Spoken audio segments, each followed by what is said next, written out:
sila oh. Di ba ano na sila?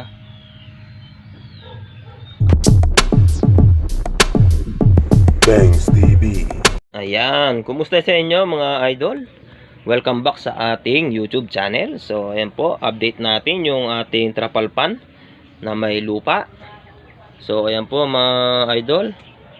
Ayan, kung nakikita nyo parang itim sa video natin, pero ano yan, kulay berde.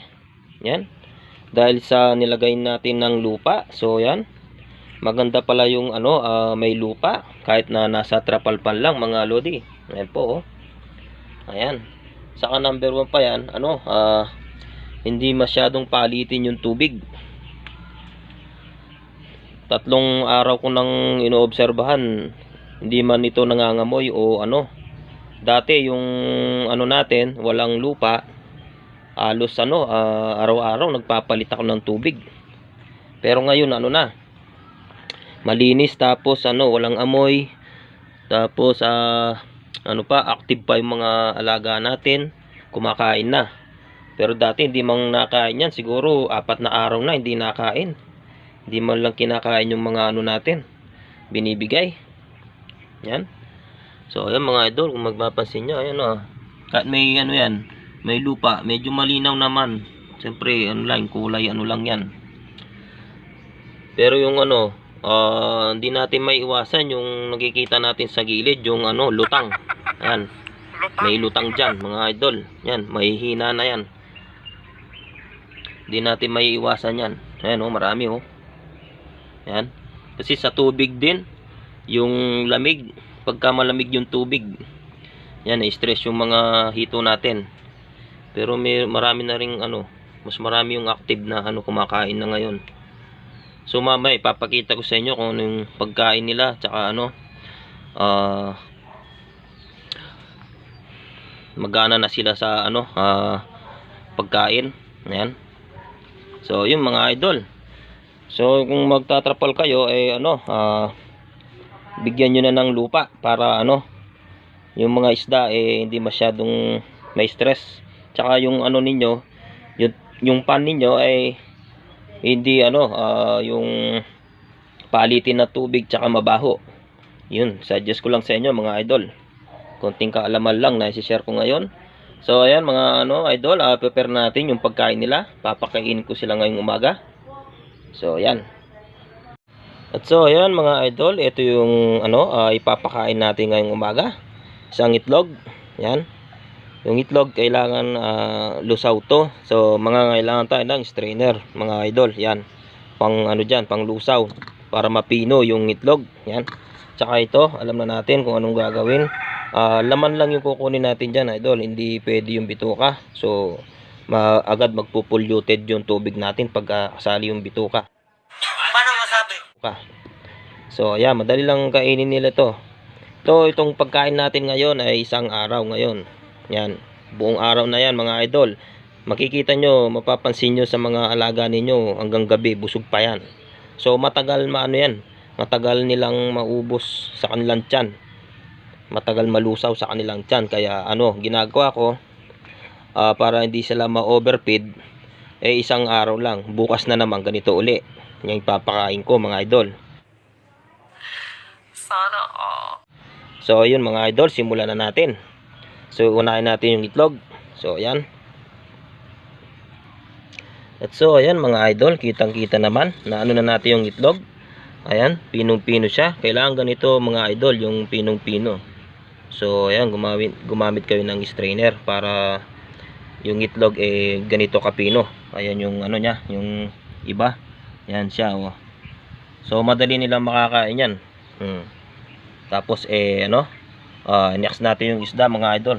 Simple lang, hiwain lang natin yan, tapos kunin natin yung laman. So yun lang mga idol.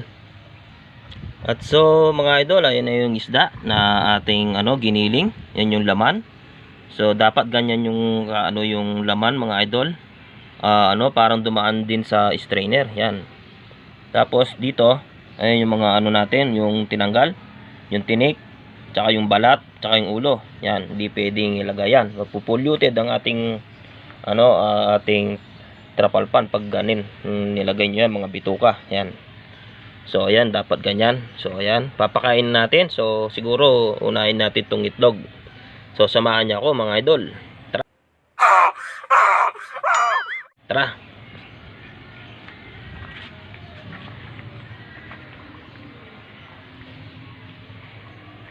So ayan, nandito na tayo. Papatong ko lang saglit dito. Ay, dito na lang sa kabila.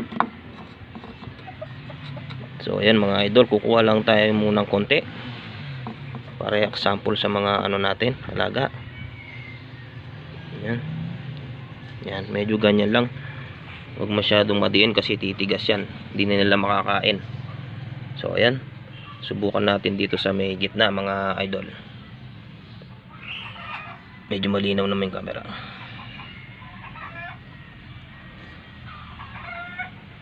So ayan, hintayin lang natin.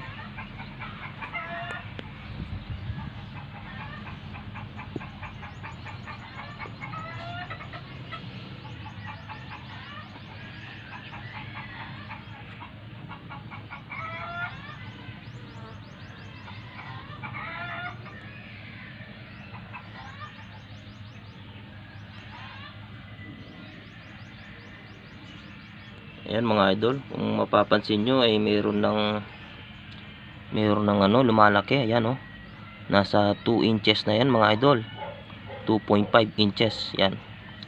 Dating ano, binili natin yan, halos marami yan ay fry, tapos may 1 inches yan, halo-halo. Ngayon ang bilis nilang lumaki dahil sa itlog tsaka yung isda na pinapakain natin. Ayan mga idol oh. So ayan, mapapansin nyo mga idol, ayun, dumarami na yung ano, maaamoy nila yan eh. Hanggang mamaya eh ubusin nila yan. Yan, diba? Yan mga idol, bibigyan pa natin ng konti para yung iba ay makakain na rin.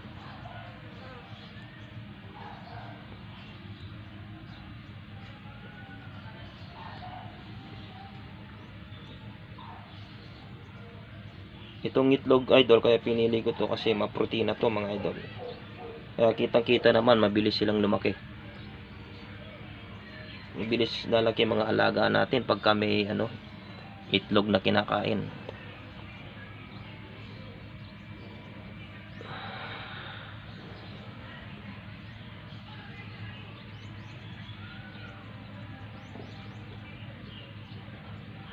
So yan mga idol. So kahit lumubog yan mga idol ay ano, kakainin nila sa ilalim yan. So makikita nyo busog na yung mga yan. Laki ng mga tiyan pagka ano, palutang-lutang. Ayan o, diba? Ayan, nakikita na natin kung anong ilang inches na sila. Ayan o, sa 1.5, 2 inches. Ayan, hindi pare-pareho mga idol.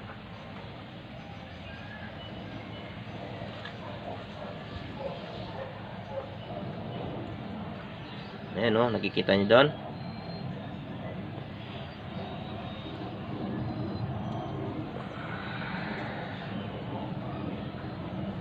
So, yan. Close up natin mga idol. Yan, kakainin na nila yan.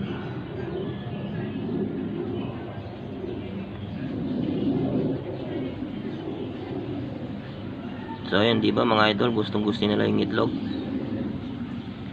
The best yan sa mga fry tsaka 1 inches na fingerlings.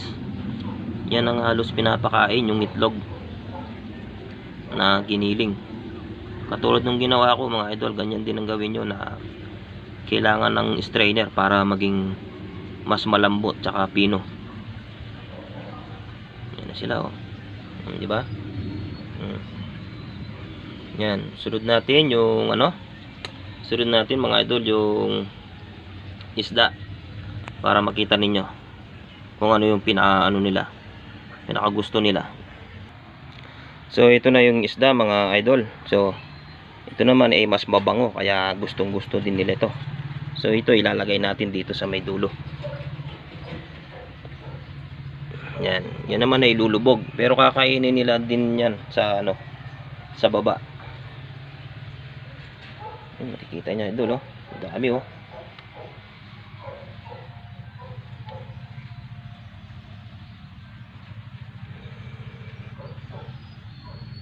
Yan sila oh. Di ba ano na sila? Active na sila sa pagkain. Sobrang ano nan sila oh. Ayan oh. Kita nyo mga idol, busog na yan. Malalaki ng tiyan. Yan, dito naman yung isda. Ayan. Kakainin din nila yan sa ilalim. Yun oh. Kita nyo yun. Malaki na yung isa. So ayan. Ang bilis nilang lumaki. Halos may ano na. 2 inches na mga idol. 1 linggo pa lang yan. So, ayan, 1 linggo pa lang. So meron pa tayong tira dito. Kukunin na natin. Hinati ko para sa ano, dito sa kabilang dulo. So banda dun wala pang pagkain mga idol. Lagyan natin dito sa dulo. Yan, para pantay.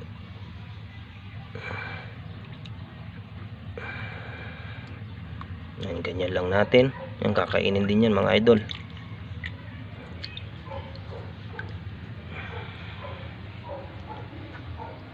So ayan mga idol oh. Medyo malabo nga lang yung camera natin, hindi siya masyadong ayan oh. Kita nyo yan, ayan oh. Busog na sila. So yan lang ang pinapakain ko para mabilis silang lumaki. Itlog tsaka isda. So isang isda lang tsaka isang itlog para hindi mapolluted yung tubig natin. Tsaka hindi masyadong palitin mga idol. Yan, patingin natin dito. Yung isda ay banda rito.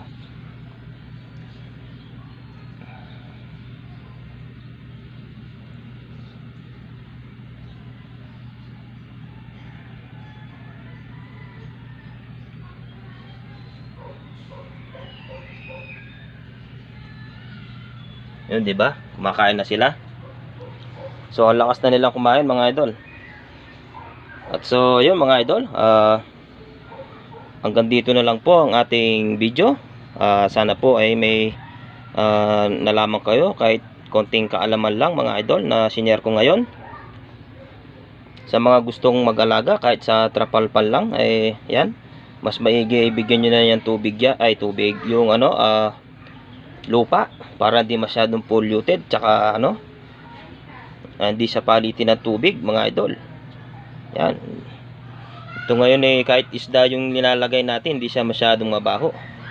So ayun mga idol, hanggang dito na lang. Maraming salamat sa mga sumusuporta sa ating channel at sa sumusubaybay sa ating trapalpan. Maraming salamat sa inyo. Shoutout sa inyo. So i-update ko na lang po kayo sa susunod na araw. See you next vlog mga idol. God bless.